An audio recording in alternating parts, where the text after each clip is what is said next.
Энэ бидний тарьсан усан үзэн болох зэрэг нэг одоо багс гэж ярина шүү дээ. Боргоцоо нь 750 г гарч явах юм бол бид мас ургасыг сайн авч яана гэж үздэг юм байна.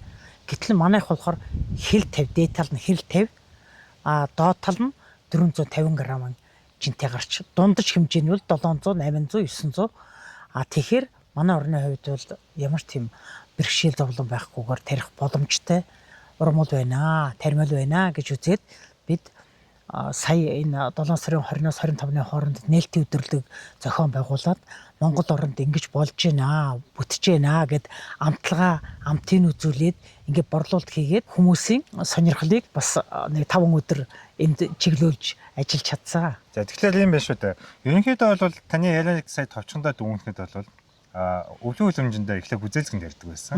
Гэхдээ нөгөө тухайн бүтээгдэхүүнийг гаргах өртгөн маш өндөр байгаад байсан учраас та илүү одоо жин дарах өөр боломж руу одоо шилжсэн байх нь шүү дээ тий. Тэгээ та бол усан үзмийг анх сонирхсан шалтгаан нь бол хүний биед хүнд металлыг одоо гадагшлуулдаг гэдгийг нь бол их олзуулж авсан байна. Тэгэхээр таны одоо энэ олон жилийн одоо туршилт, ололт амжилт тий алдаа эдгээр зүйлсийг одоо олон нийтэд одоо хэрвээ түгээн дэлгэрүүлэх гэвэл ямар зарчим алхам хэрэгтэй байдаг юм бэ те. Одоо хүмүүс бол ингэж байгаа шүү дээ. Яг энэ хүн шиг л ажил хийсэн хүмүүсийг төрөөс дэмжих ёстой гэж маш олон сэтгэл комент хийж байгаа. Гэхдээ тэр төрөөс дэмжлэг гэдэг маань том асуултын тэмдэг шүү дээ те. Энэ талаар ярьж. Сэтгэлүүд дээр бас таны нөгөө төрийн мөнгөөр, татврын мөнгөөр юм хийжээд одоо хүртээмжгүй жоох юм ийгээд тэрийг ингэж гайхуулаа гэж загинсан гэсэн те. Та ямар ч гэсэн энэ өөрийнхөө хөрөнгөөр хийсэн гэдэг бас нэг хүмүүст хэлж байгаа шүү дээ. Яагаад гэвэл энэ бол манай модоржуулгын газар шүү дээ. Энэ агшаа юу чинь. Тийм учраас бид өөрийнхөө л одоо толгойгоо л ашиглаж хийсэн болохоос төрөөс нэг төгрөгийн ч юу аваагүй, харин хүнд ажлын байр бий болгосныхоо төлөө нийгмийн даатгал төлсөн, эрүүл мэнд төлсөн, татвар төлсөн ингээ баг мүлгэдэг дээрээ явж иж энийг хийж байгаа төрөөс үл ерөөсөн мөнгө аваагүй. Төрийн дэмжлэг энэн дээр одоо яг ямар үед нь хэрэгтэй байх юм бэ гэхээр энийг Монгол оронд одоо массын үйлдвэрлэл хийж хөгжүүлэхэд л төр энэ дээр л анхаарч үнэхээр л мөнгө төгрөгөө гаргаж одоо энэ юмыг хийж өгөх. Бид ингээд гадагшаа явхал дээр ингээд хүлэмж энтрийг бол бүр хэдэн мянган метр квадратаар барьсан байдаг шүү дээ. Эн чинь зүгээр хүүхэн очиод барьчт юм биш. Төрөөс нь нэг багц тариалт хийж нөгөө ургуц хураах боломжийг хангахын тулд төрөөс нь барьж өгөө түрээсэлдэг. Тэгэхээр манайх бол одоо яг тэр системээр явах хэрэгтэй гоохгүй. Аль ч орнд тийм байдаг тий. Таны яг үндсэн мэргэжил чинь болтой? Агрономикод хадлан бичээр агроном бий. Яг үндсэн мэргэжил. Хийсэн ажил нь оюун инженер. Одоо хийж байгаа ажил нь моторжуулалт тий. Одоо миний насаар хийсэн 47 жил хийж байгаа ажил оюун инженер шүү дээ. Төгсөхдөө үлбэ энэ бэлчээр жилийн агроном буюу одооныхоор бол нөгөө эрчимцэн малажхыг сүүтээ яаж байлах, алаг мах яаж идэх, яаж зөөлөн байх, бэлчээрийг сайш. Одоо и бэлчээрийн доройтлог гэж ярьж байгаа биз. Одоо намайг төгснөөс хойш 40 хэдэн жилийн дараа ярьж штэ. Тийм ээ. Тэгээ нодлон одоо бид нар бас нэлээд олон юм ярьсан хүмүүс юус тоохгүй. Тий. Тэгсэн бол мах үнэтэй байна гэж яриад байна. Тий. Бэлчээрийн доройтлог гэдэг юм чи яг төгссөн хүн байхгүй. Бэлчээрийн доройтлоос яаж сэргийлэх, яаж юутэй байх. Одоо би бол ингээ гараа явхад бол бэлчээрийг бол одоо энэ малчтад хойрлоод нөгөө 5 гагаар нь хамаагүй ингээд гадар тараад юу таримл бэлчээр бий болгоно гэж яриад байна шүү дээ. Энийг бол эрэлс эсрэг үсдэг юм. Яг хүч сайжруулах хэрэгтэй болохоос тэрийг онгичих биш байхгүй юу? Яагаад гэвэл байгалийн юуг чинь нөхөн сэргийгээ сайжруулахад төрөл бүрийн шим тургамлууд ургах хэрэгтэй болохоос ш гадартай ганц овёос тарьчаад малаа тэжээхэр тэр тэжээлийн дутагдлалд орно гэстэй яг үндэ. Зүйлийн бүртгэлийн тэр зүйлийн бүртгэл байхгүй. Зүйлийн бүртгэл дотор ч уурга нүүрс ус гэдэг ингээд нөгөө шим тургамлуудын юу байхгүй болчихж чинь гэсэн үг байхгүй. Энийг би бүр эрээс эсрэг үсдэг юм шүү дээ. За тэмцэнэ. Манай хорон шимээс манай подкаст гэдэг нэртэй подкастыг эрхлэн хөтэлдэг. Бид нар энэ подкастаараа юу болдог вэ гэхээр Монгол орон төдий аж ахуй энэ таримл тургамалтай холбоотой зүйлсийг цааш нь ер нь хэрхэн одоо хөгжүүлж авч явбал зүйтэй зохимжтой вэ гэсэн сэдвээр ерөнхийдөө өөрсдөө санаа бодлыг та бүхэн хуваалцдаг. Энэ удаа бид нар Новон Арш компани талбай дээр хүрэлцүүлсэн байна. Бидний ярилцах юм бол одоо баярагч байна. Сайн байна уу та? Сайн байна уу. Таныг одоо бидний урилгыг хүлээн авч одоо ярилцлаганд орж байгаад баяртай байна. Танд энэ өдрийн мэнд хүргэе. За баярлалаа. Та бүхэн ч гэсэн ажлын амжилт хүсье. За тэгэхээр баярагч бол 47 жил одоо энэ ургамалтай холбоотой ажиллаж байгаа тийм. Өнгөрсөн 7 дугаар сард бол усан үзэм одоо хурааж олон нийтэд бас ингэж энэ талбай дээр хүлээн авч түгээс нь бол Монгол ард түмний бол хайр талархлыг хүлээсэн. Тийм учраас бас энэ шин дээр нь бас тантай ярилцъя гэж утсан юм аа. Тэгээ таны ямар ч байсан хамгийн сүүлд хийсэн ажилд нь бас баяр үргээд ярилцлага эхлүүлье. За баярлалаа. За сэтгэл ямар байсан бэ? Сэтгэл бол нэлээд өндөр байсан. 4 жил оролдоод анхныхаа жимс суултыг үзэж яана гэдэг бол юм тарьж байгаа хүний хувьд бол маш их одоо нөгөө сэтгэл хөдлөл дүүрэн байдаг одоо хугацаа гэх юм уу. Тийм учраас бид нар одоо ингээд анхныхаа ургацыг бол хураагаад одоо нөгөө Монгол оронд тарих боломжтой ургамал байна гэдгийг бол батлаад нотлоод харуулчлаа. Одоо ирэх жил болохтой зэрэг бид нар их ургацаа авна. Тэгэхээр бид бол танаас ус үзэм яаж тарьдгийг, хаана тарих гэсэн тийм юм бол асуухгүй. Ус үзэм тариад Монголд ургуулж байна гэдэг энэ туршлагыг энэ технологи ингээд олон нийтэд түүчилсэн энэ алхам маань одоо цаашаа нь яавал хүмүүст хүрэх боломжтой вэ гэсэн сэдвээр ярмаар байна л да. Сүүзэн Монголд ингээ ургууллаа гэхэд бол хэрэглэгчдийн одоо хүмүүс ингээ сэтгэлийг харж байгаад бол энэ туршлагаа ингээ Монгол оронд аяа дэлгэрүүлээч гэж одоо айгүй их одоо хүсэлт илэрхийлж ирсэн.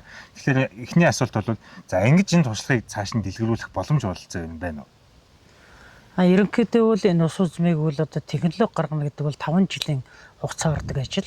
Энэ ажлыг бол ерөнхийдөө ус үзм яагаад тарих болсон шалтгаан гэдэг юм уу, шалтгаан гэдэг юм бас хүнч байх ёстой шүү дээ тий.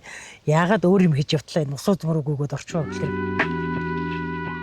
15 жилийн өмнө манай орон ч одоо нэг утааны асуудал эхэлж илээ шүү дээ. Энэ үед би хөдөөшгөн дэд сургууль дээр өөрийнхөө усан үзм буюу одоо хүний биеэс хорт бицийг гадагшлуулдаг ийм айхтар сүрхий ургамал одоо жимс байна гэж судлаад лекц уншиж ирсэн. Энэ дотроо усан үзм маань ямар хорт бицийг гадагшлуулахад идэвхтэй байдаг одоо нөгөө процесстэй байдсан бэ гэх юм бол хүний биед хүнд металлыг хөөж гаргаж идэг. Манай утаач нь болохоор нөгөө хүний биед хүнд металлыг оруулж өгч идэг ийм болчоод тэрийг эсрэг ер нь айл бүхэн тариул одоо нөгөө өдөрт жимсээ идээд байх юм бол ядаж хордлогоо тайлж явах юм гэсэн ийм анхны сэдвээр явсан юм байна. Тэгээд 2-3 жил утаа мутаа гэж ингэж элдв долоо болж 100 ярьж явж ядлаа. Сүүлдээ ерөөсөө агр техникийг гаргая. Тарьж үзье.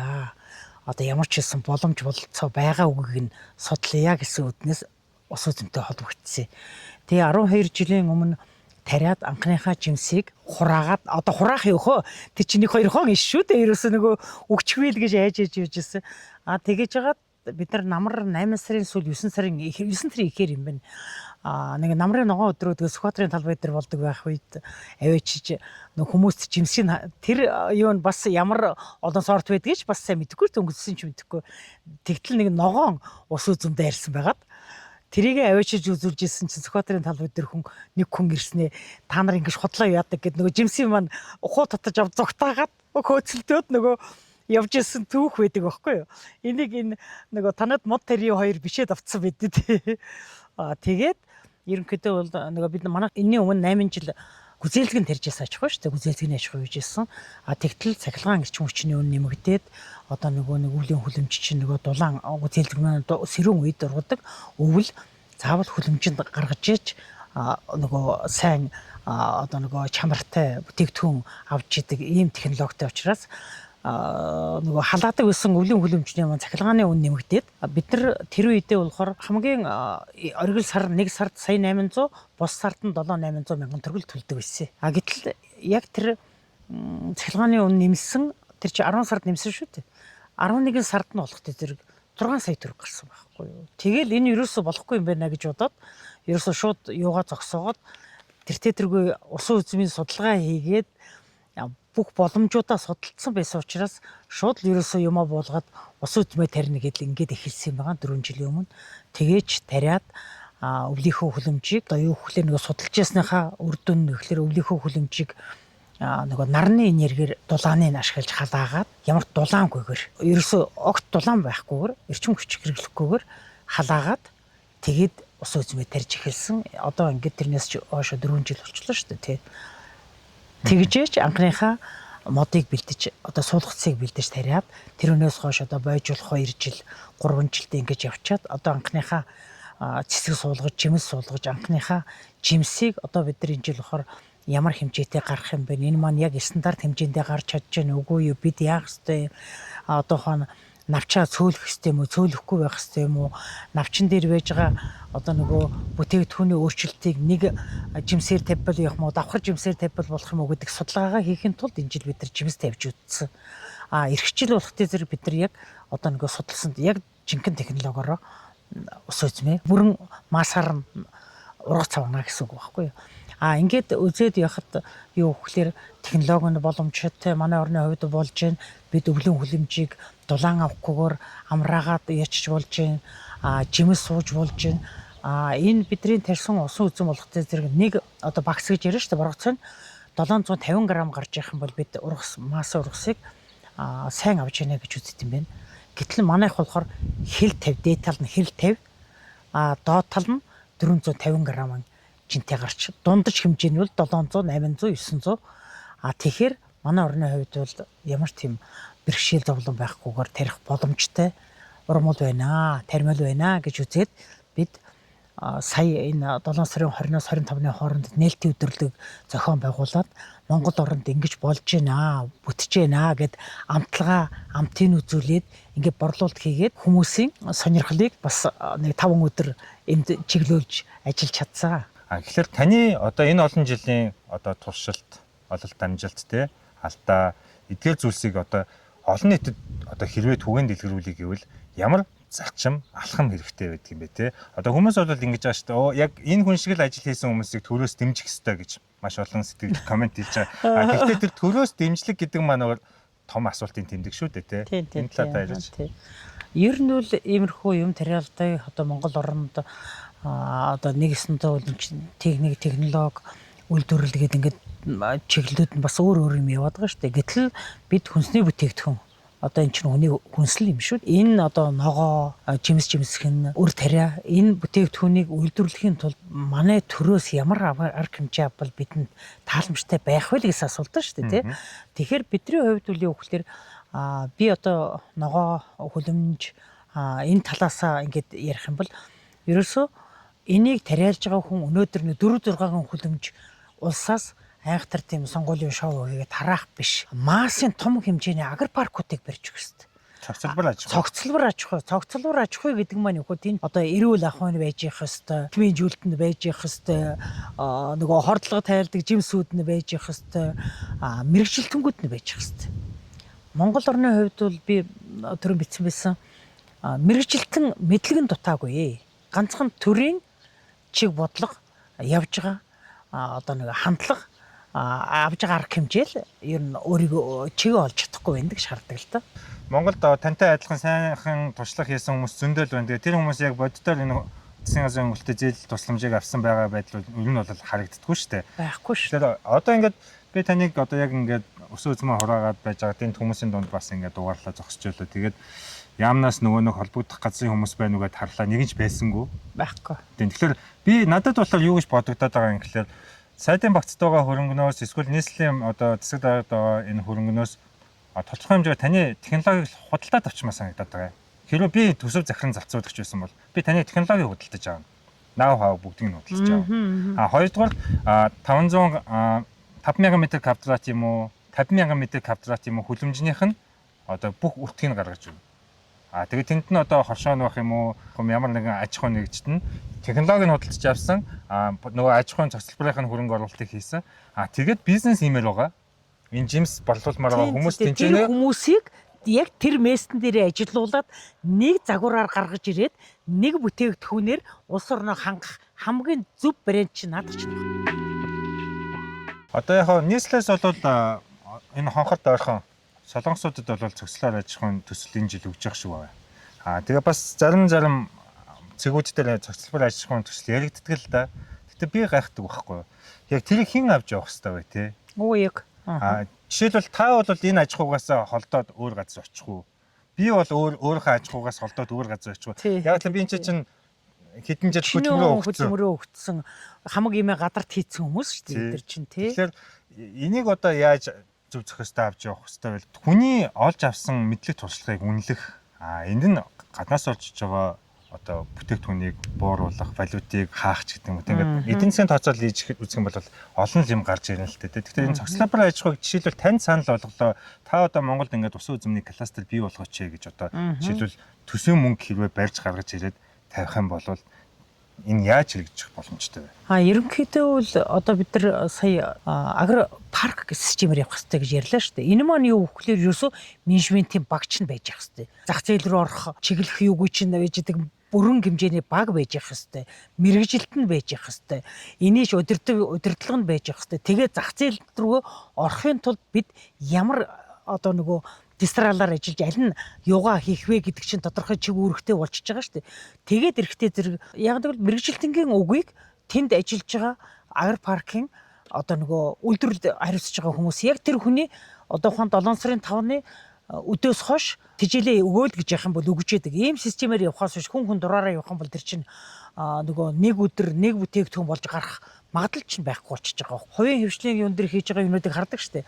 Араа хийж нөгөө хавраас хойш үрслэгээ хийгээд ногоо тариас араа хийж тарж идэл нь нөгөө газар тариал ингээ нөгөө масаар тарьдаг усаж орж ир нөгөөдг нь унаад ингээ бак болчихдаг штеп. Энэ системээр энэ юунаас л бид нар яаж бид одоо доктортой ажиллахаа яаж одоо тэр зах зээлийн юунд бүлэдүүлэхгүй байх юм гэдгийг чинь тэр менежментийн чинь баг, эдийн засгийн чинь баг, тэр удирдлагын чинь баг бүгд ингэж хамтарч байж одоо хэдэн жилээр юугаа гаргаж байж тэр чигээ барина өгөхөөс биш дураараа явахгүй шүү дээ. Бид нар 1 сарын 24-өөс эхлээд би бол өдөр бүхэн нөгөө баримттай он сар өдөртэйгээр нь видео тавиад байсан шүү дээ. Энд чи юу гэхээр ягаад гэвэл хүмүүс чинь одоо нэрээ үнэхээр 1 сарын 24-нд гал байхгүй хүлэмжийн дотор юм ургуулбуу гэдэг ийм асуудал бас гараад ирэх учраас бид хариултыг баримттай байх хэрэгтэй гэдэг үднээс 1 сарын 24-өөс эхлээд 21 хоног хүлэмжээ нар оруулах, халаах, хөрснийхөө дулааныг бий болгох энэ процессыг явуулчихж байгаа. Тэгээд 1 сарын 24-өөс хойш 2 сарын 20 хүртэл явсан одоо тэр ажиллавар маань 2 сарын 20-оос хойш 3 сарын дунд хүртэл юу гэхээр одоо бид тэрийг яаж тогтворжуулах хэрэгтэй. Яаж хэдэн цагаас хэдэн цагийн хооронд бид нар оруулж халаах хэрэгтэй. Одоо дулаанаа яаж барих хэрэгтэй, хэдийд хаах хэрэгтэй. Эний чинь яг хажууд нь одоо нөгөө нэгэсэндээ тэр чинь одоо менежментийн баглын явж байна шүү дээ. Одоо бидний ажлыг чиглүүлж байгаа. Энийг хийснийхээ дараагаар 3 сар ингээд их гараад ирэхтэй зэрэг уул мод маань хөрснийхөө дулааныг бий болчлоо. Дулааны баланс бий болно гэдэг шургамал ургаж эхлэх одоо нөгөө бундуу үүсэх, төрөх, навч гарах энэ процессыг явдаг учраас тэрийгэ гаргацсан хүмүүс чинь одоо бид жимсээ хэдэд хурааж авах вэ? Би одоо ухаан одоо хүмүүс ойлгохдоо бол зүгээр одоо нөгөө тохиолдолд гаргачлаа гэж бодоод байгаа шиг үлээ. Тийм биш. Гадны орны тариалтын юун дээр бас эдний чинь хэдэд гаргах уу гэдэг нь бас тодорхой хоногуудтай байж байгаа учраас амихандаа энэ хоногуудын тооцож хагаад энэ 7 сарын юунд халуун орных 7 сарын юун дээр бол жимсээ хураах боломж байдаггүй. Эд халуун байдаг учраас. Тэгэхээр зах зээлээ хамгаалаад байна шүү дээ. Жижигхэн ч гэсэн би бас зах зээлийг хамгаалахад бид яаж оролцох ёстой гэдэг судалгааг нь хийгээд байгаа юм байхгүй юу? Бидний энэ хийж байгаа ажлыг одоо нөгөө бид нар сая багаар ажиллах ёстой, хамт олноороо ажиллах, олон байх ёстой, тэгжээж бид зах зээл дээр гарах ёстой, зах зээлээ хамгаалах ёстой гэдэг одоо нөгөө бидний тавьдаг, өөртөө ярьдаг одоо нөгөө үйл ажиллагааны маань хэлбэр батгаж чинь л гэсэн үг байхгүй юу? Тэгэхээр ийм байна л да. Манай ингээд төрөөс авч шилжүүлж байгаа хэмжээ бол бид бүхнээс хурааж авсан татварыг нэг сан болгож цуглуулж агаад за энэ хэрэгтэй энэ хэрэггүй гэсэн төслүүд дээрм дараал гаргаж байгаа хөрөнгө оруулалт хийж байгаа шүү дээ тий. Нэг зүйл тодруулчихсан. Сэтгэлүүд дээр бас таны нөгөө төрийн мөнгөөр татварын мөнгөөр юм хийжээд одоо хүртээмжгүй жоох юм ийгээд тэрийг ингэж гайхуулаа гэж загинсан гэсэн. Та ямар ч байсан энэ өөрийнхөө хөрөнгөөр хийсэн гэдэг бас нэг хүмүүст хэлж байгаа шүү дээ. Яагаад гэвэл энэ бол манай модоржуулгын газар шүү дээ. Энэ агшаа юу чинь. Тийм учраас бид өөрийнхөө л одоо толгойгоо л ашиглаж хийсэн болохоос төрөөс нэг төгрөгийн ч юу аваагүй харин хүнд ажлын байр бий болгосныхоо төлөө нийгмийн даатгал төлсөн, эрүүл мэнд төлсөн, татвар төлсөн ингээ баг мүлгэдэг дээрээ явж иж энийг хийж байгаа төрөөс үл ерөөсөн мөнгө аваагүй. Төрийн дэмжлэг энэн дээр одоо яг ямар үед нэг хэрэгтэй байх юм бэ гэхээр энийг Монгол оронд одоо массын үйлдвэрлэл хийж хөгжүүлэхдээ төр энэ дээр л анхаарч үнэхээр л мөнгө төгрөгөө гаргаж одоо энэ юмыг хийж өгөх. Бид ингээд гадагшаа явах дээр ингээд хүлэмж энтрийг бол бүр хэдэн мянган метр квадратаар барьсан байдаг шүү дээ. Эн чинь зүгээр хүн очиод барьчдсан биш. Төрөөс нь нэг багц тариалт хийж нөгөө ургуц хураах боломжийг хангахын тулд төрөөс нь барьж өгөө түрээсэлдэг. Тэгэхээр манайх бол одоо яг тэр системээр явах хэрэгтэй гоо. Аль ч орнд тийм байдаг тий. Одоо таныг бол өмнө хөдөө аж ахуйн сайд хүлээж аваад дэмжиж энэ хүнд одоо би талбай дээр нь очиж үзлээ, талсан жимсийн нэгдэж үзлээ, сайхан байна. Энэ хүнийг дэмжээрэй гэдэг одоо холбогдох албаныхаа хүмүүсийг дарга нарыг цуглуулж агаад төслөө гэсэн юм байна тий. Гэтэл төслөөхөд бол таныг хамгийн түрүүнд хассан гэж. Тэр төсөл нь болохтэй зэрэг ямар төсөл байсан гэхээр 6 аймгийн нутаг дэвсгэр дээр жимсний аж ахуй байгуулах гэсэн ийм дэмжих гэсэн хөтөлбөр байсан. Гэтэл манайх чинь Төв аймгийн нутаг дээр байж идэг аж ахуй шүү дээ. Одоо яг манай хашааны араар налын хашааны урдуур энэ дундуур нь Төв аймагт орж явж идэг. Тэгтэл тэрийг болохоор яг дэмжсэн аймаг нь байж исэн. Тэгэхээр төслөө бичээд өгсөн чинь тэр төсөл дөрөд хамгийн түрүү би хасагдсан. Энэ бол юу гэхээр төслийг шалгаруулахдаа аж ахуйлгдал талаас нь нэгдүгээр, хоёрдугаар бодиттой талаас нь огт сонгон шалгаруулдаггүй л нэг жишээ байхгүй. Монголд тантай адилхан сайхан туршлага хийсэн хүмүүс зөндөл байна. Тэр хүмүүс яг боддоор энэ засгийн газрын өнгөлтөд зээл тусламжийг авсан байгаа байдал ер нь бол харагддаггүй шүү дээ. Байхгүй шүү. Тэгэхээр одоо ингээд би таныг одоо яг ингээд өсөө үзмээ хураагаад байж байгаа тийм хүмүүсийн дунд бас ингээд дугаарлаа зогсчихлоо. Тэгээд яамнаас нөгөө нэг холбогдох газрын хүмүүс байна уу гэд харлаа нэг нь ч байсангүй. Байхгүй. Тэгэхээр би надад болохоор юу гэж бодогдоод байгаа юм гэхээр сайдын багцд байгаа хөрөнгөнөөс эсвэл нийслэлийн одоо засаг даргад байгаа энэ хөрөнгөнөөс тодорхой хэмжээгээр таны технологиг худалдаад авчмаа санагдаад байгаа. Хэрвээ би төсөв захиран зарцуулагч байсан бол би таны технологиг худалдаж авна. Нав хав бүгдийг нь худалдаж авна. Хоёрдугаар 5000 м квадрат юм уу 50,000 м квадрат юм уу хүлэмжнийх нь одоо бүх үртгийг гаргаж өгнө. Тэгээд тэнд нь одоо хоршоо нөх юм уу ямар нэгэн аж ахуй нэгжт нь технологиг нь худалдаж авсан нөгөө аж ахуйн цогцлборын хөрөнгө оруулалтыг хийсэн. Тэгээд бизнес имэйл байгаа. Энэ жимс борлуулмаар байгаа хүмүүс тэнцэнэ хүмүүсийг яг тэр мессен дээр ажилуулад нэг загвараар гаргаж ирээд нэг бүтээгдэхүүнээр улс орноо хангах хамгийн зөв брэнд чинь наадах чинь багхгүй. Одоо нэг иймэрхүү ололт амжилтанд энэ манай төсвийн мөнгө зарцуулж байгаа хүмүүс жоохон шин соргог байх хэрэгтэй бол хэрвээ шин соргог байдаг бол энэ ч би өнгөрсөн жилээс эхлээд л эхний 2 жил би ямар жижигхэн мод ургуулж хагаад харуулад энэ юм тарих гэж байгаа шүү 4 жилийн дараа гарна гэж ярихгүй шүү дээ. Би өнгөрсөн жилээс эхлээд цэцэг сууж जैन, болж जैन, бүтэж जैन, хүлэмж нь ингэж जैन ингээд байнга юу тавиад бас тэр чинь би юм гайхуулаад байгаа даа биш. Боломж байна шүү л гэдгийг л ерөөс сэтэл өгөх гээд л уулна хийгээд байгаа хүн шүү дээ. Зүгээр хэдийгээр хувь хүн ч гэсэн хувь хүн байгаад сэтэл өгнө гэдэг чинь ягаад гэвэл миний мэрэгжлийн мэрэгжил эзэмсний үр дүн улс хэрэгтэй байх хэрэгтэй байхгүй юу? Би чинь улсын мөнгөөр мэрэгжил эзэмсэн хүн биз дээ. Мэрэгжлээ би одоо улс орондоо хэрэгтэй, ард түмэндээ хэрэгтэй байгаасаа гэдэг үүднээс харуулж байгаа болохоос гайхуулаад байгаа юм биш үү? Тэр хүмүүсийн загиндаг шиг төрийн мөнгөөр битээ яагаад ч юм уу татвар төлдөг, юу вэ? Татвар төлөгчдийн мөнгөөр тоглолоо энэ төргээ загиндаг тийм юм биш байхгүй юу? Ягаад гэвэл бид юмыг эрүүл, зөв яг суур талаасаа харах хэрэгтэй. Харах юм бол манайд бол боломж ямар их байдгийг бол одоо ганцхан одоо өөрийнхөө хамгийн сүүлчийн удаа хийсэн ажил дээр л харж болж штэ. Босд нь бол хийгээд явж л байгаа ажлууд штэ. Яг хоо үзэгчд хэрэглэгч дотроос ийм одоо үзэл бодлоос байгаа тий. Миний сонсхон 1990-ад онд сангийн сайд байсан нэг хүн. Хятад хийж байгаа юм бид нар хийх ямар ч шаардлага байхгүй. Тэр их мөнгө зарлахыг гаргах хэрэггүй тий. Зүгээр л хятадаас хямдхан авчираад энэ ч тариад хэрэглэх хэрэгтэй ч гэдэг юм уу те. Манай сангийн сайд тэгж үздэг байлаа шүү дээ. Шинжаанд бол одоо Хятадын Шинжаан бол усан үзмнийхэн гол цөмбөс нутаг. Тэнд байдаг нэг элийн торгууд залуу надад те Шинжаанд 1000 төрлийн усан үзм ургадаг гэж хэлчихсэн те. Тийм маш олон 1000 төрлийн усан үзм ургуулж хагаад бид яагаад яг заавал Монголд энийг энэ их өндөр зардлаар хийх хэрэгтэй? Тэр ерөөсөө тэр тухайн дулаан орны одоо энэ дунд бүсийн юун дээр байж байгаа ургамлуудын чинь өөрт хоримтлах шим тижэл гэдэг юм бэл манай Монгол оронд тарьсан хөрстөн дээр тарьсан үржил шимтэй хөрсөн дээр тариад өдөр шөнийн ялгартай температурын зөрөөн дээр үүсэж байгаа антиоксидант буюу хүний биед шингэх одоо хамгийн одоо энгийн үгээр хэлэх юм бол антиоксидантын мэтгэл юм бол би ирүүлчих гээд байна шүү дээ тий. энэ тал дээр бол шал өөр юм байт юм байхгүй юу. А манайх зүгээр гадна төрхөөр нь бөөрнгийн улаал юм чинь адилхан гэж ойлгодог. Гэтэл тэр дотроо маш өөр юм байж идэг. Дотор байж байгаа бодисуудын оролцооч нь хүртэл өөр юм байж идэг. Тийм учраас бид энэ антиоксидант өндөртэй жимсгэн ногоо одоо үнсний ногооч бүгд тийм шүү дээ.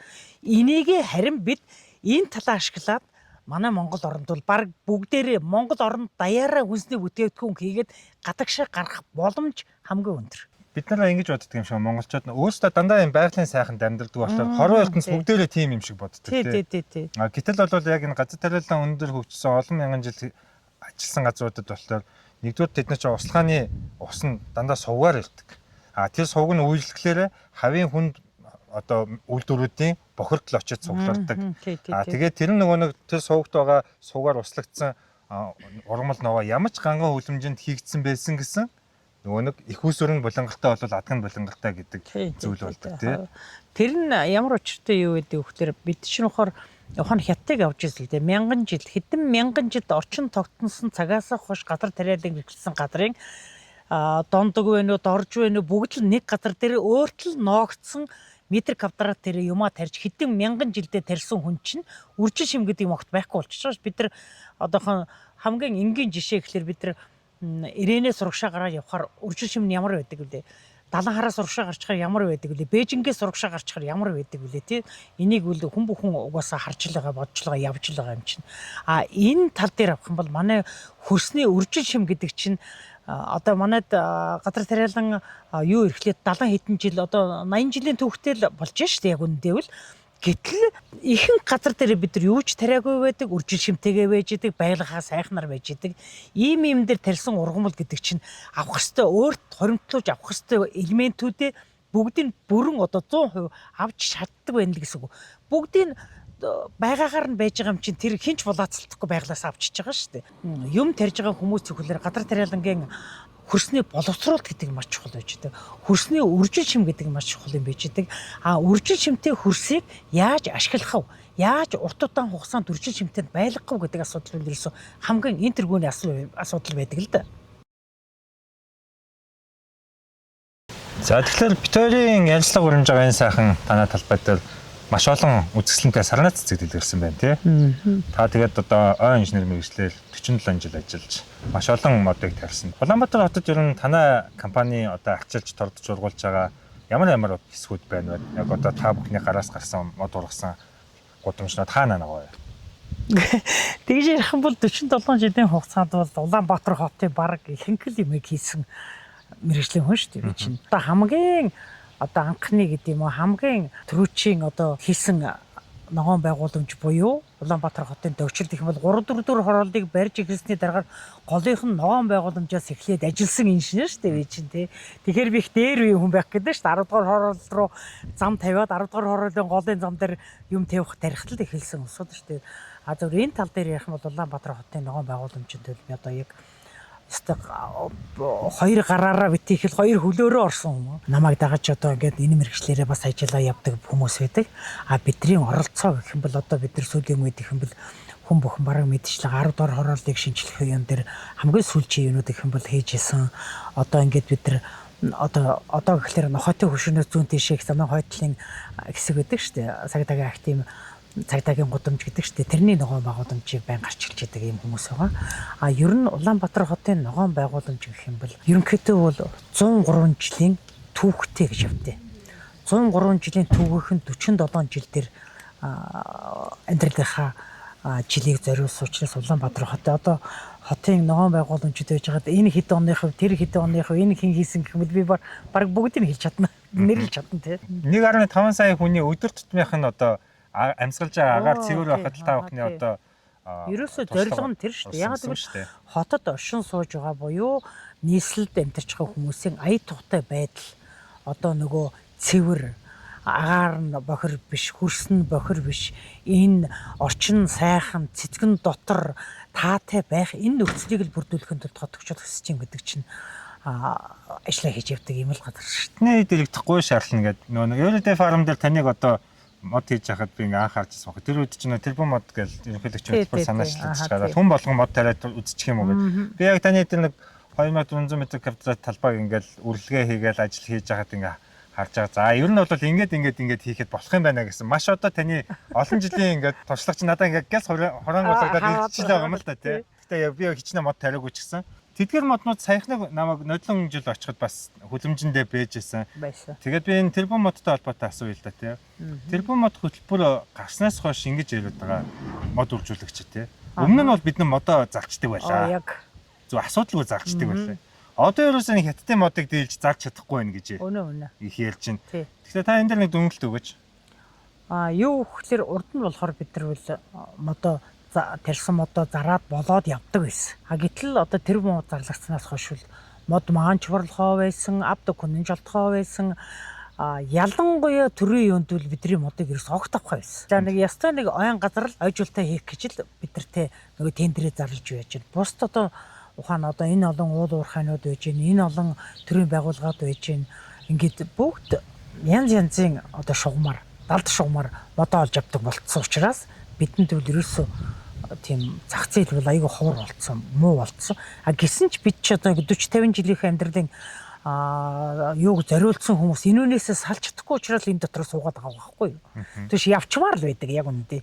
Тэгээд танаас яагаад энийг асууж байгаа юм гэхээр одоо бид нар ингээ мод тарьж байгаа, урмал тарьж байгаа ингээд хүмүүстэй уулзж ярихлаа. Ихэнх хүмүүс ерөнхийдөө нэг жоохон залхах орхичмоор санагдаад орхисон түрүү чинь орхисон. Тэрийг бол аягүй илэрхийлж байгаа. Өөрийнхөө эзэмсэн мэрэгжил ажилдаа дуртай, тэр нэг аж ахуйг босгосон эсвэл бол нэг зээл санхүүжилтэндээ уягдсан хүмүүс л яг энэ ажиллаа хийгээд байна л да. Тэгэхээр яагаад ингэж энэ урмал тарьж ургуулдаг хүмүүс ингэж өөрсдийнхөө үндсэн мэрэгчлээс хашрах, болох ийм асуудлууд бий болоод идэг юм бэ? Ер нь төрийн бодлого л бас буруугаас болж байгаа байхгүй. Яагаад гэвэл энэ чинь манайхын тийм гүйт талаа харалта дайд байгаа үстэй. Гэтэл тарьсан модоо харалта. Нэг хоёрхан ширхэг үснэ халдарсан хүн шиг л байгаа үстэй.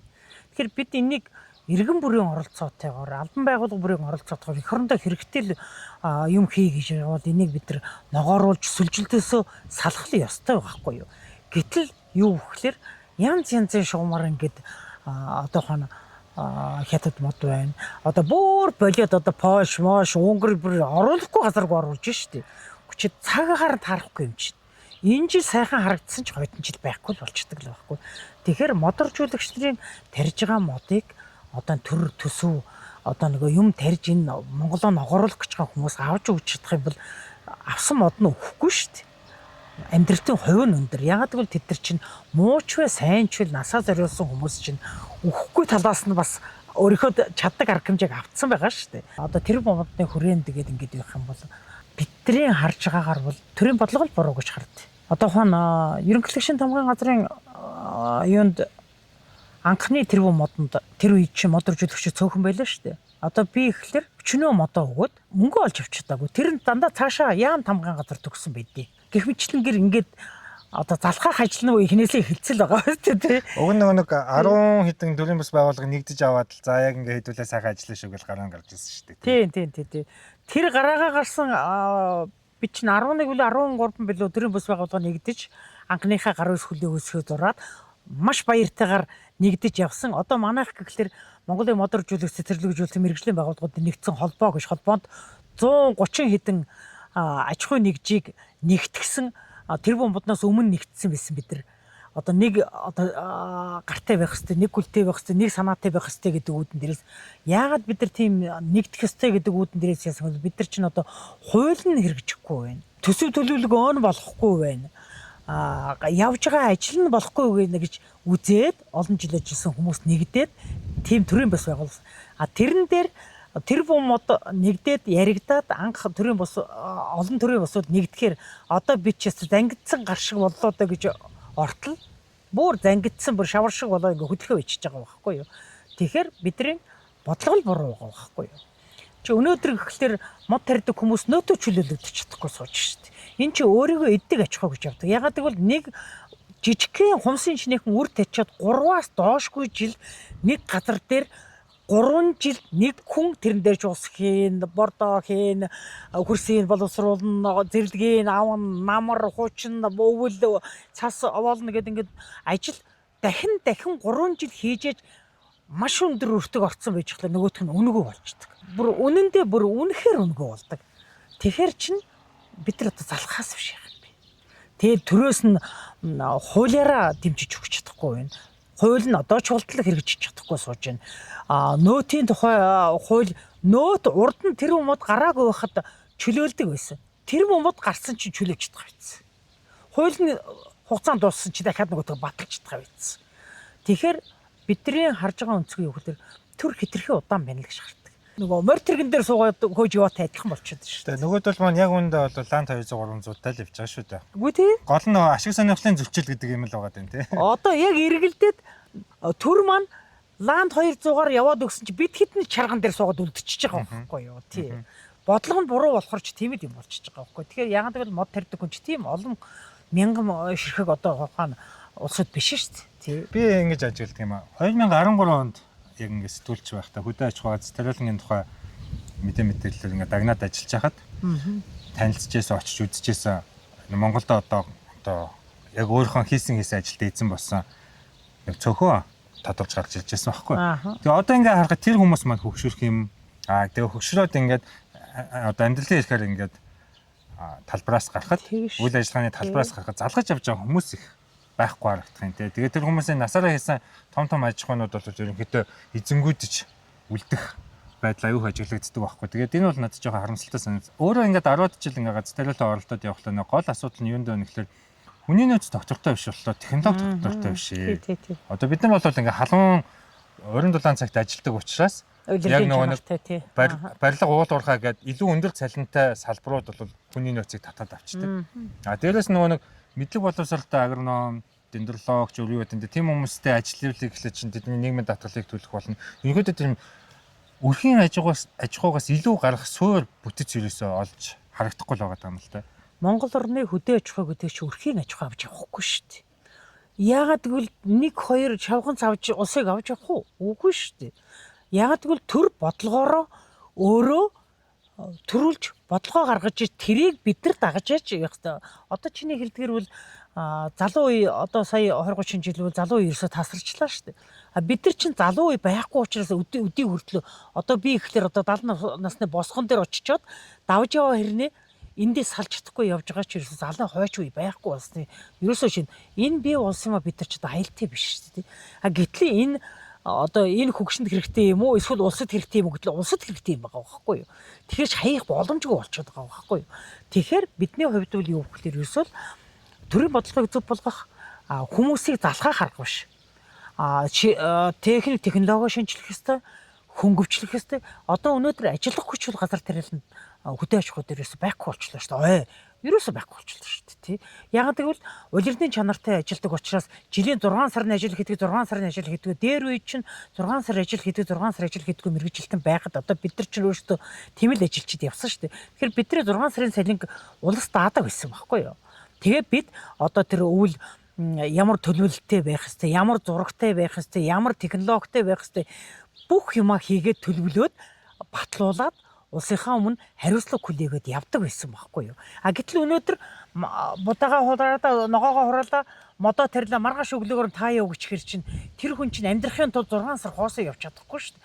Тийм учраас төр энэ газар тариалан буюу хөдөө аж ахуй, ойн салбарынхаа ажилчдыг цалингийнх нь системд өөрчлөлт хийх хэрэгтэй байхгүй юу. Миний ойлгож байгаагаар болохоор Японд бол ингэдэг юм байна. Японч ингээ айгүй болон ингээ жижиг аж ахуйнууд дээр ингээ одоо хоршоолдог одоо босч ирсэн орн шүү дээ.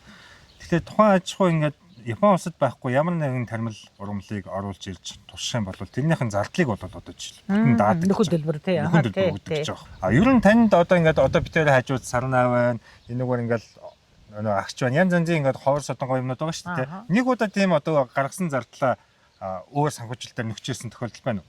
Байхгүй. Төрөөс ямар дэмжлэг байдгүй шүү дээ. Ерөөсөө өөртөө яагаад ингээд дэмждэггүй юм бол яагаад ингээд тэрэгтэй юм хийгээд яхаа нөхөө нэгдүгээрт мэрэгчлэн садаа болж байгаа. Хоёрдугаарт гэх юм бол насаараа хийцэн ажил өөр юу ч яг үндэ чадвар байхгүй шүү дээ бид нар чинь.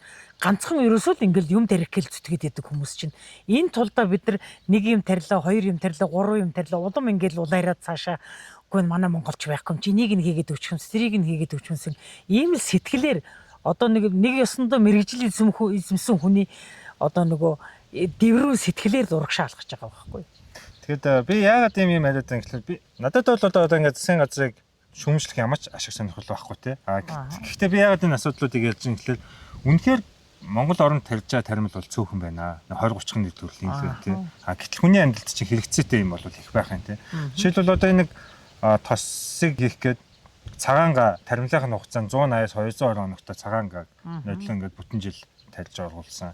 Энэ жил шаргааг нь тарьж, турмерикийн тарьж. Тэрийг их тарих шаардлагагүй. Гэхдээ л тэрийг жоохон ч гэсэн гаргаад авчих юм бол түүнд байгаа нэг ашигтай юм аваад дараагийн нэг юм хэрэгтэй бүтээгдэхүүнийг хийж болж байна. Тэр хэрэгтэй бүтээгдэхүүн мөн адил импортыг оруулж болж байна. Дараагийн хүмүүст одоо бас орлого болж байна. Энэ утгаараа бид нар ер нь маш олон уулын юм шин сургууг юмыг улам л их Монголдо нэвтрүүлмээр, нутагшуулмаар юм шиг санагдаад идэг юм л да. Энэ утгаараа л асуугаад байгаа юм. Өөр төрөл зүйлийг нутагшуулна гэдэг маань юу гэхээр тэнд одоо өөр газарт байжгаад ирээд энд нутагшхаараа ухаан ч одоо цагаангаа юун тэр гэж ярьж чинь шал өөр юм бид юм байхгүй юу.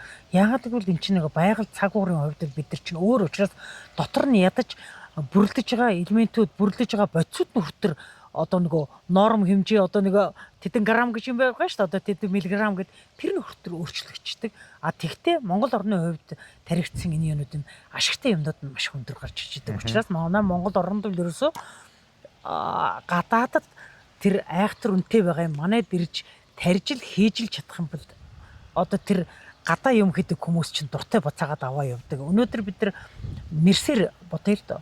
Нэрс ингээд гадаадад адилхан бүх орнд тарьдаг. Гэтэл ягаад манай хөвсгөлийн нэрсийг зөөгөөд байгаа. Тэр нөгөө л яриад байгаа антиоксидант, нөгөө л шингэх бодис, нөгөө л энүүнээс чинь болжлох юм гол нь манай юмыг сонирхож явдаг байхгүй. Солонгосууд бол нэрсийг ингэж зөөж байна. Яг энэ шиг ингээд 50-100 мл болгоо шингэн болгочих. Тий. Тэгээ цүнгэндээ авч зөөгөөд байгаа байхгүй. Гараад нөхдүүд яаж байгаа гэхээр шингэн болгочоо очоод нөгөө нэг вакуум нэрэгчээ нэрээд нөгөө зөвхөн ашигтай бодисыг салгаж аваа. Тэгээ буцаа капсул дэгэнгүүтээ монголчууд 100,000 160,000 зарж байгаа шүү дээ. Зөвхөн багасгаж өгчөөд буцаагаад өгж байгаа. Бид нар болохоор гадны юмыг одоо нөгөө сайн гэдэг шүтдэг тийм сэтгэхгүйгээр яагаад гэдэг. Түүнээс Монгол юм гэдэг чинь шал өөр юм. Одоо жишээлбэл би энэ танай энэ тосыг би сая хэрэгэлсэн. Би яагаад энийг хэрэгэлсэн гэхлээр би өөрөө сахарын өвчтэй хөлийн булчин нөгөө өвддөг орой хэвтгэхээр ингээд нөгөө батарч нөгөө яадаг. Гэтэл энэ тосыг төрсөн чинь тэр шууд мэлжил. Тэгтээ юу сурталчлах гэж байгаа юм биш. Яг энэ гарч ирсэн ч яг гинт хараа саналаа тий. Тэгэхээр юу гэхээр энэ Монгол тариалагчсан юмар хийсэн болохоор хамаагүй хүчтэй байгаа. Хин чи одоо бид нар гаатай нөгөө нэг гавар мавар төрсөн тэл ялгаагүй юм болчиход байна шүү дээ. Гэтэл тэрүүнээс энэ маань өшөө одоо найрлах нь хүч нь өвчин намдах юу илүү байгаа л гэсэн хэрэг байхгүй. Одоо би яг өөрийнхөө бодит байдал дээр бүр сая өнгөрсөн 7 хоногт үдсэн юугаа хэлээд байна шүү дээ тий. Тэгэхээр бид бол энийг ингэж байгаа юм. Манай энэ тос болоо зүгийн лав, зүгийн жилеттэй юм байна. Тэгэхээр бид нар нөгөө зүгийчтэйгээ бас ингээд кластер байдаг. Тэгээ тантай адилхан насаараа 40-50 жил одоо ингээд зүгийн малсан. Манай одоо гол ахмад зүгийчүүд бид нар ингээд нэг баг болоо ажилладаг. Тэр хүмүүсийн маань бий болгосон мэдлэг, зүгийн талын мэдлэг туршлага нэг тал нь болж байгаа юм тий. Нөгөө талд нь энэ тосны яг үндсэн юм нь бол манай малаж хуугаас гаралтай өгөн тос байж. Тэнгууд гуравдах нь болохоор ингээд ургамлын гаралтай. Тэгэхээр би яагаад энийг ярьж юм гэхэл юм болохоор ингэж олон мэдлэг туршлага хоримтлагдахаараа үн цэн нэмэгддэг юм байна л гэж бодоод байгаа байхгүй. Ер нь бол альва юм хийдэг хүн бол багаар ажиллах чадвар гэдэг юм заавал байх. Багаар ажиллах чадвар гэдэг төр чинь төрөл бүрийн мэргэжлийн хүмүүс өгүүлж чинь төрөл бүрийн арга барилтын хүмүүс хүний ажлын арга барил буюу юм хийж сурж дадах гэдэг юм чинь шал өөр юм байж байгаа. Тийм учраас манайханд бол багаар ажиллахаас төрүүлээд ганцаараагүй явчихдаг нэг тийм жоохон дутагдал байдаг шүү дээ. Энийг л болж бид монголчууд бүгдээрээ л нэг зүгт харах хэрэгтэй юм шиг харагддаг л да. Одоо бол үнэхээр би бол үзэгчтэй бол хэлмээр санагдаад байгаа зүйл бол надад одоо жишээлбэл төсвийг захиран зарцуулах эрхэн байдаг болвол одоо энэ баяр их шиг маш олон ингээд сайхан юм бийсэн хүмүүсийн ажлын туршлагыг бол патент болгоод технологи болгоод худалдаад авчмаар санагдаад байна. Тэгэж худалдаж аваад үнэхээр одоо жишээлбэл манай энэ дулааны хангамж сайтай өмнө говь, дунд говь, дорн говь те маш их уурхаатай. Тэгээ уурхан компаниуд нь тухайн аймаг орон нутгуудад одоо хөрөнгө оруулалт хийх одоо үүрэгтэй мөнгө нь байж идэг юу хийх нь тодорхой биш. Тийм нөхцлүүдтэй бол энэ хүмүүсийн мэдлэг туршлагыг шууд л аваад л худалдаж аваад л эдийн засгийн эргэлтэнд л оруулмаар юм шиг санагдаад байгаа юм да. Зөв. Яахаргүй л тийм байх хэрэгтэй байдаг. Одоо бид нар ингээд өнөөдөр одоо багаар ажидах одоо нөгөө Монгол оронд байх юу гэд ингээ ярьж итэл Монгол орн маш өргөн удам газар нутагтай. Одоо жоохон хувьд нь юм тариал нэг ганц нэг хүн бүртийц харагдаж штэ. Ийм байжээж өнөөдөр одоо би яг л би өөрөө хадлан бэлчээрийн агроном мэрэгжилтэй үндсэн миний төгссөн мэрэгжил. Одоо ингээд мал аж ахуй гэд ингээл яриад явах юм бол нөгөө бэлчээр сайжруулах, сүлжилтэд тэмцэх, ногоон болгох тухай ярьж байгаа хэрний хагалж юм тарина гэж яриад ингээд яваад байдаг. Яагаад гэвэл одоо манай Монгол орны бэлчээрийн тухай битрийг оюутан байхад юу гэж заадаг байсан гэхээр эргүүлж хагалахаасаа төрүүлээд өөрийнх нь байгаа дээр нөхөн сэргээгээч. Ургамлынх нь өөрийнх нь одоо манай байгаль чинь одоо 500 хэдэн зүйлийн шим тургамалтай юутай гэдэг ингээд мал одоо тэрийг эцнэрэл одоо нөгөө мундаг гоё махтай болдог гэд ингээд ярьж идэг байтал чинь газрыг хагалаад ганцхан обвиос ч юм уу ганцхан юу болгоод тарьчихаар чинь тэр чинь нөгөө шим тижэл гэдэг малд байхгүй болчихж байгаа байхгүй юу. Тэгэхээр юу гэхээр байгаа бэлчээрийн сайжруулахаар нөгөө бидний ярьж байгаа шим тижэлт ургамлууд чинь өөрөө хөгжөөд одоо нөгөө ургацсан их болоод ирэхлээр бэлчээр чинь өөрөө шим тижээлэн сайжраад бэлчээрийн чинь даац нэмэгдээд ингээд явдаг юмн дээр чинь таван малчинг баг болгоод юу тариулна, авиас тариулна гэдэг ингээ яаж байгаа. Энд бол үнэхээр харамсдаг. Одоо ингээд хоёулаа зөвхөн нэгэн тал тарих юмны тухай ярьж байгаа хүний хувьд тий. Ер нь бол нөхөн сэргээлт гэдэг маань юу гэхээр ерөөсөө тэр тухайн ургамалд ямар ургамлын юу зөнгөлж байна. Тэрийг нь л одоо нөгөө үндсэн системээр үрждэг бол тасалж зурж одоо нөгөө нэг фрезер дээр олон болгох үрээр ургадаг бол үрээ хөрсөнд нь айхтар гүнд биш одоо техникээр хийж оруулж өгөх тэр нь эргээд нөхөн сэргээлт болж явах ийм л аргачлал байх хэрэгтэй байхгүй юу. Тэгэхээр эргүүлнэ гэдэг ингээд нөхөн сэргээх гэж байгаа эргүүлнэ гэд анжис болоо явчихаар ч буруу болчдөг л. Энэ бол одоо 80 жилээр хоцрогдож байгааг нь шинж шүү дээ. Одоо бухар тариалт гэж энэ эргүүлж тарих гэдэг зүйлээс дэлхийн 1940-50 онд Америк, Техас, Канадын тэр том талбайнууд чинь бүгдээр маш том уур амьсгалын одоо сүрэлт гүрээ за болио нөхдөд энэс одоо салъя гэд 80 жилийн өмнө л одоо шийдчихсэн зүйл шүү дээ. Тэгэхээр бидний юу гэхээр тэр тэргүй заавал 80 жилийн туулж тэнд очих шаардлага байхгүй шүү дээ. Тэр тэргүй хажууд чинь бидийнхэн туршлага уучхад тэрийг нь дагаад л хийгээл явчих хэвээр юм байна. Заавал өөрчилж хийх гээд заавал ондоош хийх гээд ингээд хэрэггүй шүү дээ. Болж л эвгүй тэр чинь тариад хийцэн юу чинь хятад хүн тарьсан уу монгол хүн тарьсан уу юу тарьснуудаа биш байхгүй. Технологи нь нэг л явж явах хэвээр юм байхгүй юу тий. Одоо энэ жил бол бороо хортой учраас яг хадлан дижил үнэх өсөхгүй баг. Гэхдээ байгальчин бол 12 жилдээ 3-4 жил заавал нэг зууд болдог, заавал нэг гам болдог шүү дээ. Тэр үед бол нэг бодол өвс чинь 20-30 мянга хүрээд явцдаг. Тэр үед бол дахиад махны үн өнөөдрийн 30-40 мянгаас үнэтэй болох байх. Тэгэхээр энэ үед бол одоо энэ баяр ихчиг тий хадлан дижэл урмалтай одоо хамааралтай ажилласан хүмүүсийн мэдлэг туршлагыг бас үзчихээвэл, уншчихээвэл тэн дотроос авах юм бол их бага байхаа гэж бодож байгаа. Одоо би бол таны одоо бичлэг постуудыг олон жил харж басаа олон юм өөртөө нааж авсан хүний үед бол хүмүүс тэгж л хэлмээ санагдаж байна. Тэгээ бид хоёрын ярилцлага бас нэлээд урт үргэлжлэлээ гэж бодож байна. Тэгээд ярилцлага үеэр би танаас асуугаагүй тэгээ бас та хүмүүст хэлмээр санагдчихсэн зүйл байгаа болов уу? Гэхдээ яг одоо ерөөсөө юм хийж байгаа одоохон ялангуяа юм тарьдаг улсууд тийм төлөвлөгөөтэйгээр одоо өөрийн одоо нөгөө нэг графикшилсан хуваарьтайгаар цаг хугацаатайгаар хийх юм бол ерөөсө болохгүй юм байхгүй. Ганцхан бидний юм дээр алддаг гэхэлэр цаг хугацаа барьдаг. Эн чинь тэдэн хоногийн хугацаатай л тэдэн хоногтой боловсрдаг юмыг 10 хоног үргэлжлүүлж хойшлуулчаад 10 хоногийн дараа намар 14 хоног 20 хоногийн дараа явах юм бол чинь хүйтэн болоод алдагдчихдаг учраас юм тарьж байгаа хүн бол ерөөсөө яа бүр хатуу зохион байгуулалттай, хатуу зарчимтай, хатуу төлөвлөгөөтэй, хатуу графиктай явдаг л ийм ажлыг л хийж сурах нь хамгийн чухал байгаа юм л да. Урмал нэг л соёлол үнс аваад эхэлчихвэл хүний ямар ч одоо шалтгааныг одоо хүлээхгүй шүү дээ тий. Хүлээхгүй тий. Ягаад гэвэл эн чинь бас одоо нэг биднэрт ингээд яг ийм мэрэгжлийн хүний хувьд харж байгаа хэрэг тарьж байгаа юмоо соортоо сонгох, нэр төрлөө зөв сонгох гэдэг асуудал дээр манайх маш дутуу байна. нэг хүн гоёг хэлчих юм бол бүгд тэр лөө шуураа явчихдаг. А тэр гоё чинь болохоор 160 хоногийн вегетацийн хугацаатай ухаан энэ юу шиг байх юм бол 80 110 хоногч манайда баг урт юунд ордог шүү дээ. Тийм газар тарьчих юм бол чи 40 хоног нь чамд бүтлгүүтээд юу ч байхгүй үлдэнэ гэсэн хоног шүү дээ. Тийм учраас энэ дээр айгүй сайн вегетацийн хугацаа, цаг хугацаа юун дээр маш сайн анхаарч явах хэрэгтэй. Төрөл, зөөл, сорт хамгийн гол юм сорт. Ялангуяа хүнсний нөгөө одоо жимсхэн дээр сортыг маш сайн анхаарч явах хэрэгтэй юм байна. Одоо та нар янз бүрийн л одоо бидний саяд ингээд тариад яадаг ус үзэн өгөхлөөр дотроо үр байхгүй. Ширээний одоо нэг эсэнд бол одоо хүний хэрэгцээний юм таадаг.